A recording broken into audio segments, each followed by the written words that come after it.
कोई हुकूमत लगा सकती है, कोई इंसान लगाएगा जो खाना खाता है?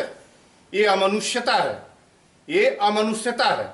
और तुम चाबुक मारोगे और हम तुम्हारे लुटेरे, ये सभी लुटेरे हैं। और एक गांव में क्या करने गए हैं? गांव के व्यक्ति का जिसका आप प्राण लेंगे वो आपको लिखेगा कि हम तुमको गांव में नहीं आने देंगे। तुम अपने गिरेबान में क्यों नहीं झांकते हो? आज जो है हिंदुस्तान कहां पहुंच गया? मुट्ठी भर लोग, 7 से 10% लोगों के पास 80% रिसोर्सेज एंड कैपिटल केप्ट कर लिए हैं। बाकी लोग 80 करोड़ लोग 5 किलो अनाज में अपनी दुनिया तलाश रहे हैं जीवन की। 22 करोड़ लोग कुपोषित हैं इस देश में, जिसमें 60% बच्चे हैं अकेले। वो आप लोगों को जूतों से बात करना चाहिए। अब लोगों के पास कोई विकल्प नहीं है इन लुटेरों के। ये लुटेरे हैं, just like robbers, just like dacoits. इस तरीके से काम चलता है। आप जाएंगे और वो लिखेगा, लिखने के लिए हकदार नहीं है। यदि आप वोट मांगने उसके दरवाजे पर जा सकते हैं हाथ जोड़ के कि हमें वोट दो, तो उसे यह लिखने का राइट है अपने दरवाजे पर। माना कि आपके खम्भे पर, बल्ले पर, स्कूल पर, सार्वजनिक जगह पर, बस स्टेशन पर, सरकारी दीवारों पर, यद्यपि जो सार्वजनिक कैपिटल है उस पर सार्वजनिक जब कहते हैं तो इसका मतलब होता है कि 142 करोड़ लोगों का अधिकार। ओके ना? तो ये उसका भी उस पर राइट है, चिपका सकता है, उस पर चिपका सकता है। आपकी तस्वीर यदि दीवार पर चिपक सकती है, बड़े पोस्टर्स और उस पर चिपक सकते हैं, तो किसान लिख सकता है, कोई व्यक्ति, मैं अपनी दीवार पर लिखूंगा कि फला को वोट नहीं दूंगा। आप हमारी चमड़ी उधेड़ेंगे, हम आपको वोट देंगे, और लिखेंगे नहीं। उसके बाद आप मुकदमा दर्ज करते हैं लोगों के ऊपर, और वो अपने वाजिब काश्तकारी, अपने वाजिब जमीन का मुआवजा मांगता है। तो इसमें क्या गलत करता है? कौन सी आप गलती वो करने जा रहा है? आप टपाटप किसानों की आधी पौने दाम में रिवड़ी और लेमचूस के रेट में आप जमीनें खरीद के उनको जमीनों से, इतनी जिसकी जमीन होगी वो तो ठीक है, जिसकी इतनी जमीन होगी घर बनवाने भर का और कोला भर का जमीन होगा, जहां वो भंटा और लौकी बेच के अपना तरकारी काम करता होगा, जब एक बार उसकी जमीन उससे छीन जाएगी, उस गरीब की छीन जाएगी, तो पता है माइग्रेट होकर उसका परिवार कहाँ जाता है? शहरों के पेरिफेरल जाता है, वहां भीख मांगता है, बच्चे भीख मांगते हैं। उसकी महिलाएं, माताएं घरों में झाड़ू पोछा करती हैं। बड़े जो इस हिंदुस्तान के डकैत हैं, इनके घरों में झाड़ू पोछा गरीबों की महिलाएं करती। इस हिंदुस्तान में कुछ नहीं रह गया है। और जो गोरखपुर की घटना का आपने जिक्र किया है, ये मनुष्यता है। लोगों को उन प्रत्येक नेता को जो उसको मंजूर ना हो, उसको लिखना चाहिए कि हम तुमको वोट नहीं देंगे, हमारे गांव में तुम प्रवेश न करो। वो राइट है। यदि आपको ये वोट अपने बैनर लगा के उसके दरवाजे तक पहुंचने का, हाथ जोड़कर वोट मांगने का राइट है, तो उसको लिखने का ये अधिकार है कि हम तुमको वोट नहीं देंगे। कहीं कुछ चुनाव आचार संहिता का उल्लंघन नहीं है। और प्रशासन द्वारा चुनाव आचार संहिता के उल्लंघन का आरोप लगा के जिस प्रकार से ग्रामवासियों को लाया गया, ये बात दीगर है कि प्रशासन ने, मुझे सूचना मिली है कि छोड़ दिया। प्रशासन के लोगों को जरा पूछना चाहिए इन जनप्रतिनिधियों से कि क्या बात है कि गांव में आपको घुसने से मना किया जा रहा है। ये तो पूछने की औकात है नहीं। ये तो प्रशासन के किसी नेता से पूछ तो सकते नहीं कि क्या बात है कि आपको लोगों ने रिजेक्ट किया है। ये पूछना चाहिए सवाल ना।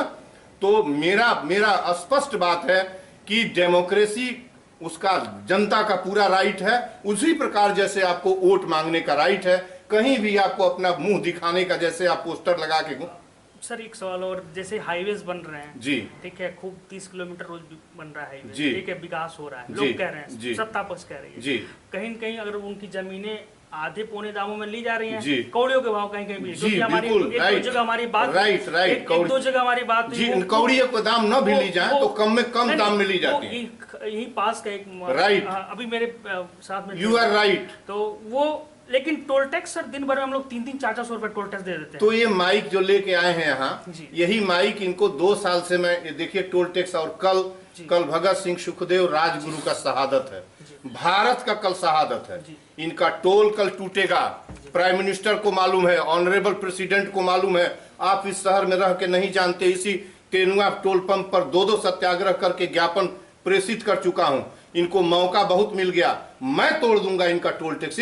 हमने जमीनें दी, हमने पैसा दिया, हमने मजदूरी करके टोल के जब सड़कें खड़ा किया।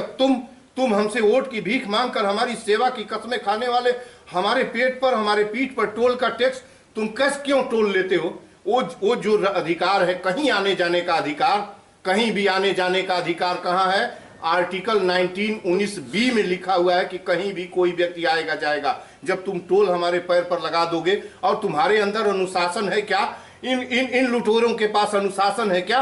अनुशासनहीनता की पराकाष्ठा है कि honourable president, honourable PM, honourable member of parliament, honourable member of legislative assembly, including 3 दर्जन, मोर देन 3 डजन वीआईपी जो है एग्जेम्प्टेड है टोल टैक्स से। हम टोल टैक्स देंगे, तुम टोल टैक्स नहीं दोगे?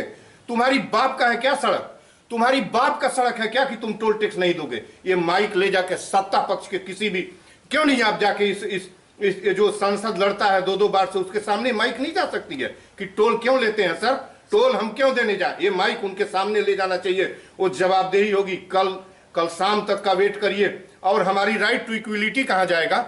जब आप टोल टैक्स ले लेंगे तो 14 से 18 कहाँ जाएगा? प्रेसिडेंट टोल टैक्स क्यों नहीं देगा? वो कह रहे थे कि अच्छा रोड इंफ्रास्ट्रक्चर जो, इसके पहले हम अच्छा रोड, क्या अच्छा खाना खिला के हमारी पेट की अतड़ी निकाल लेंगे? क्या अच्छा रोड दे के हमारे पीठ पर रोज कोने बरसाएंगे? अच्छा रोड आपके लिए नहीं है, अच्छा रोड तो आपके लिए है। आपको 5-5 लाख की, प्रेसिडेंट को 5 लाख ऑनरेरियम मिलता है, ऑनरेरियम उसको मिलता है, और धरती की नहीं स्वर्ग की सारी सुविधाएं उसको प्रेसिडेंट को मिलती हैं। वो क्यों एग्जेम्प्टेड है? कॉन्स्टिट्यूशन की संहिता कहां जाएगी? Equality to, right to equality कहां जाएगा जब प्रेसिडेंट और प्राइम मिनिस्टर और मेंबर ऑफ पार्लियामेंट, बात मेरी सुनिए, legislative assembly member, DM, collector जितने भी है श्रीमान लोगों को टोल टैक्स नहीं देंगे? हम क्यों टोल टैक्स देंगे? फिर इसको फाड़ के क्यों नहीं फेंक देते? कैसे टोल टैक्स चल रहा है? आपकी बातों से ऐसा लग रहा है कि टोल टैक्स अगर उनसे नहीं लिया जा रहा है तो आपसे भी ना लिया जाए, या आपसे लिया जा रहा है तो उनसे भी नहीं, उनसे लिया भी जाए तो मुझसे न लिया जाए, इसलिए कि मेरे पास देने के लिए कुछ नहीं है। वो 4 लाख, 5 लाख, 2.5 लाख सभी सुविधाओं से, और उसके बाद सारी कहीं भी उनको पे नहीं करना है। आप मेरी बात सुनिए। और मैं क्यों दूंगा भाई? मैं क्यों टोल टैक्स दूंगा? मैंने जब गाड़ी खरीदने की कोशिश की तो 50% एक्साइज ड्यूटी में दे चुका हूं। जब मैं गाड़ी लेता हूं तो वन टाइम रोड टैक्स पे कर दिया हूं। जब मैं रोड पर गाड़ी चलाने जाता हूं तो 50 रुपए का डीजल, पेट्रोल, सीएनजी आप 100 रुपए में हमको बेच रहे हैं। और क्या अब हम सड़क पर जाएंगे तो हमारी चमड़ी भी खींच लेंगे? और आपने टोल के अड्डे क्यों बनाए हैं? इस टोल के अड्डे को तोड़ लीजिए। ऑनरेबल पीएम से मैं कहने की कोशिश करता हूं, ऑनरेबल प्रेसिडेंट से 100 से अधिक ज्ञापन पत्रों में कह चुका हूं। कल इनका शाम का अल्टीमेटम होगा, कल शाम का।